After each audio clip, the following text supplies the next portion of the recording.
नमस्कार.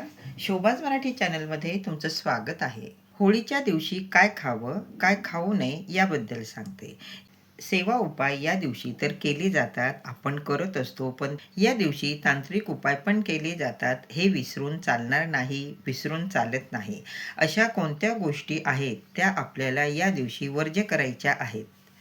परान्न वर्ज्य करावं. तुम्ही मेसचं, हॉटेलमधलं खाऊ शकता.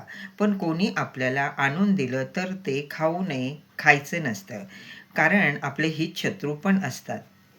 एखादी व्यक्ती अशी असते, की तिला कोणाचं जर चांगलं चालत असेल, तर ते बघितलं जात नाही, त्याला बघवत नाही. म्हणून हे सांगितलं. त्या मनात काय असतं, हे आपल्याला ओळखता येत नाही. म्हणून होळीच्या दिवशी तरी किमान कोणी काही दिलं, तर ते खाऊ नका, ते खाणं टाळावं. सगळेच आपले हितचिंतक नसतात.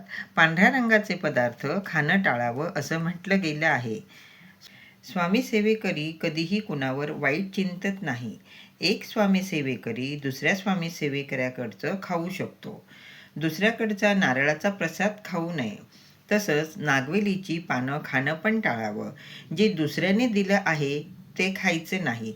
पण दुकानातून तुम्ही स्वतःसाठी पान घेऊन खाल्लं तर ते चालतं, ते तुम्ही खाऊ शकता. पिवळी मोहरी तांत्रिक उपायासाठी वापरली जाते, हे लक्षात असावं. तुम्ही स्वतः दुकानातून आणलेली मिठाई खाऊ शकता.